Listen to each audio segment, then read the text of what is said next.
Plume is even more insane than we thought here inside of Etheria Restart, and inside of today's video, we're going to be showing you how Plume works in teams against all different bosses inside of the game. Before I go any further though, if you've never played Etheria Restart and you're considering an amazing turn-based strategy game, consider downloading the game with my QR code or my link in the description. Gets you the game for free with 10 free summons. On top of that, we need to thank Etheria Restart for sponsoring today's video. Today I have Hermes with me, and he's going to be talking about the guidance he's given me that he also has for you regarding teams built for Plume, and then we're going to demonstrate all of the different battles so you can see how she dominates inside of Etheria Restart.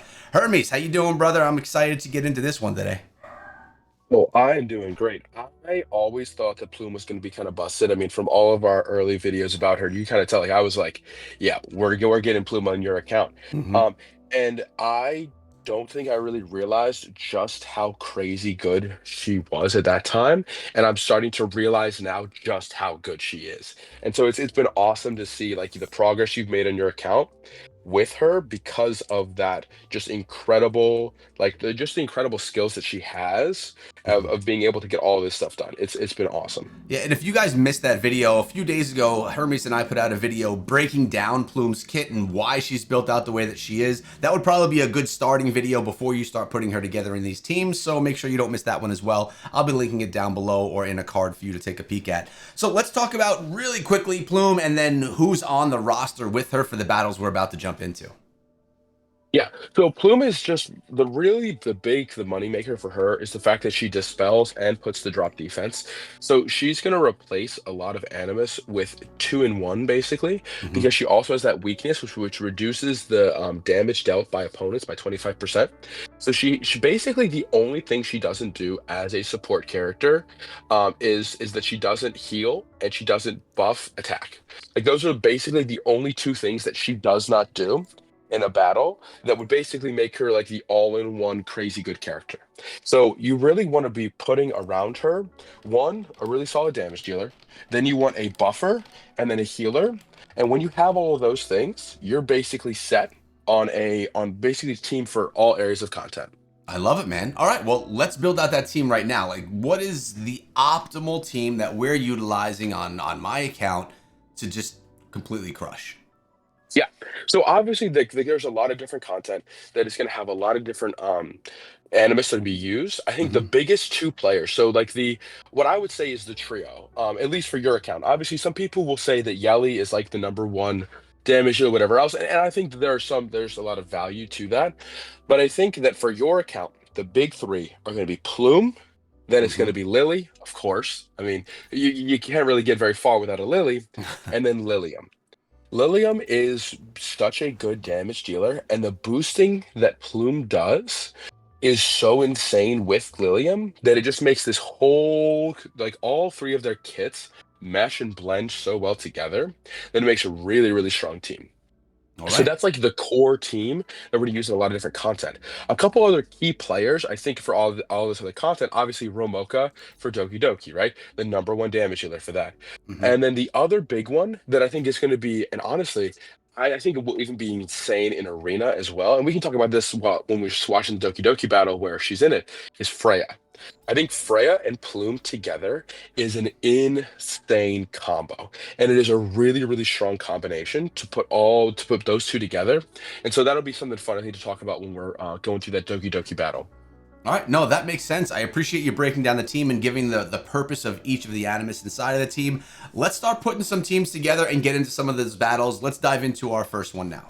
All right, so the first battle we're going to do here is Terramatan. Hermes, why don't you talk a little bit about the team that we're utilizing here, and then we can get into the battle.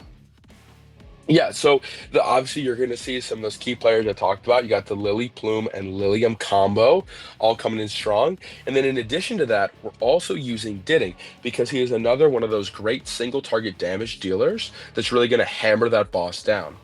We see Valerian here as well, and her big role is obviously she buffs the Ditting with increased attack, but what she's also able to do is she's also able to have some healing and shielding mechanics, as well as that ability to like cheat death almost. So in case someone does get low, really low for whatever reason, she's able to help cheat death on that mechanic and really make that team come together and work well. All right, well, let's get into the battle and see how this goes. There's the target.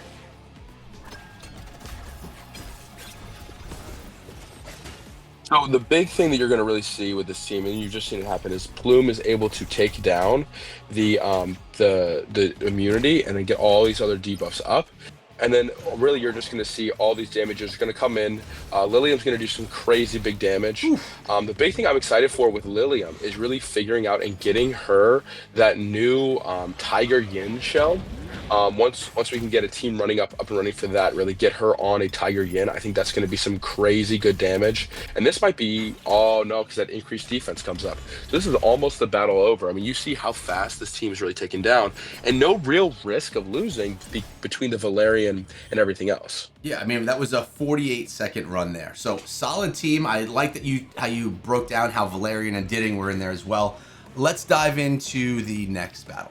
All right, Hermes, so next up is Inferno Doyoki. Take us through the team that we have set up here. Yep, so you're going to see some of those key players talked about for Doyoki coming into play. Obviously, you're going to have Plume. You're going to have a Revelation Freya, as well as then your Romoka really taking things out. Then for your control, you're going to have a CRAZIER the Revelry with a Codex of Magic, because this first wave gets cleared out so fast by the combo of Plume, Freya, and Romoka that CRAZIER doesn't really need to do a whole lot on that first wave, only needs one hit, gets reset, controls the second wave again, really does a lot of damage. And then the Valerian is there again for a little bit of healing, shielding, and then really just to bring that increased attack and other buffs that you really need on this team, and just a little bit of survivability. All right, makes sense. Let's see how we get through these waves. I'm diving into the battle. So again, the big thing is that Plume's going to start off this round. What I love about her passive is that even if one of these enemies gets a turn, all your other Animus get boosted up to have turns before them, as well as Freya then getting in to cut in with a Revelation and really going to do a big chunk of damage on these guys right now. Yeah. And so you see, like Romoka's going to keep getting boosted up by that passive, so you're not really a whole lot of damage is going to be done, and you're just clearing out these waves like they're nothing. It is going pretty smooth so far. Yeah, and obviously this wave's a little more intense.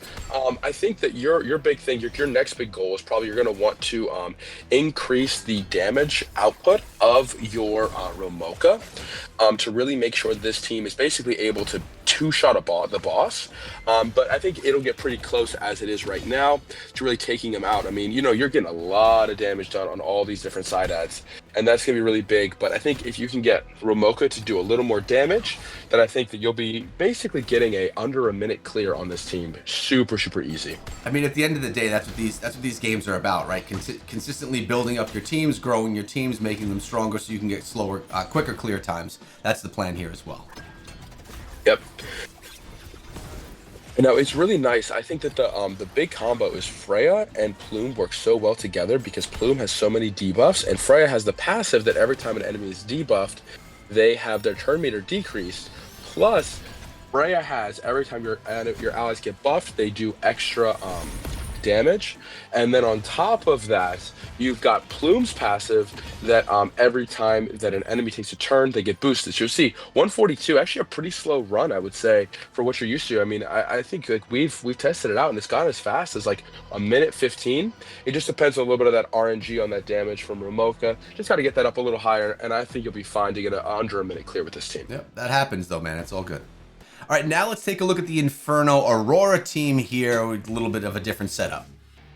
Yeah, so this one's actually funny because I know we had just posted a video utilizing two different SRs, which would be the Dinah and Viper, who are both great SRs to use.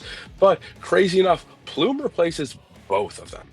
Plume does the jobs that both of those Animus do, that she is no longer, like takes those two spots. So then you have a flex spot. You'll see Valerian's in this team. And Valerian's in this team to give extra, basically just extra support. Again, shielding, really trying to make sure that team stays alive. But if you wanted to speed clear this team, what you could put in instead of Valerian is you could put in Ditting instead and really boost up the damage even more.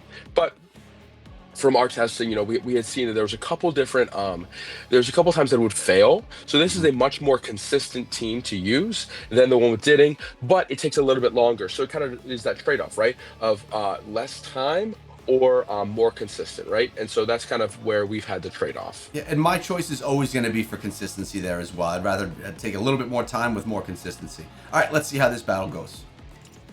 Yeah. So this one's going to be big because, again, like the immunity is going to get put up. You know, he's going to put out that heal blocker. And so Lily's going to come in, boost up Lilium. Then you're going to have Plume go, put out, strip all the debuffs, put out her own debuffs.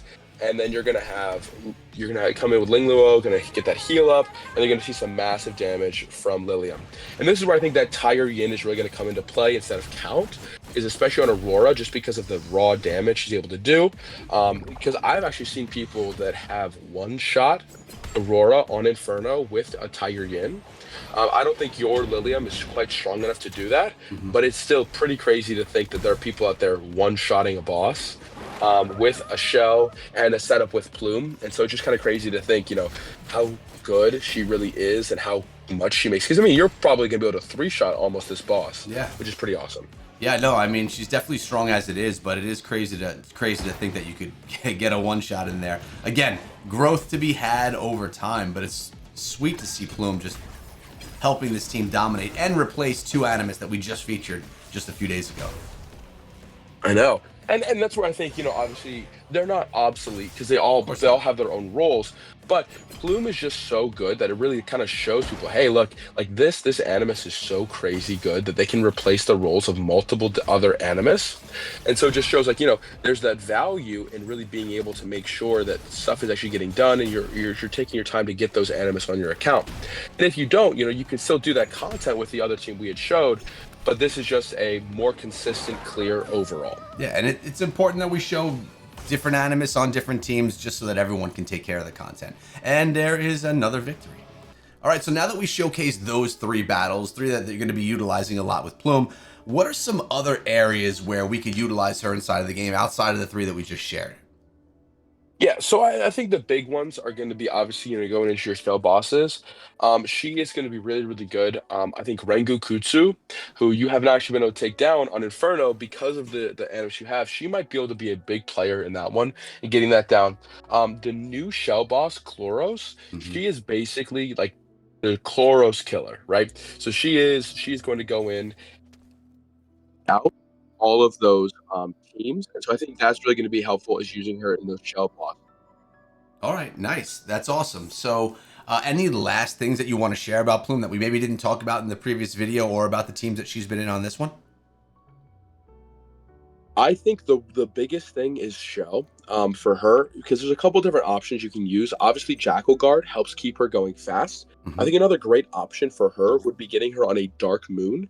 And the reason you get her on a Dark Moon is so that she increases the duration of those debuffs that she's putting out on the opposing team. And I think that really gives her a lot of value as well. And if you really wanted to on a speed clearing team, you could also put her into a Codex of Magic to make sure that she's going extra fast, especially in places like Rengu Kutsu and other dungeons like that. Got it. I appreciate all the context, all the guidance, and well, the teams as well. Hopefully a lot of other people that are playing are able to utilize the teams that you broke down and take down some content themselves. Remember, guys, if you've never played Etheria Restart, the QR code on the screen gets you the game for free with 10 free summons, and thanks to Etheria Restart for sponsoring the video. We'll see you guys in the next one.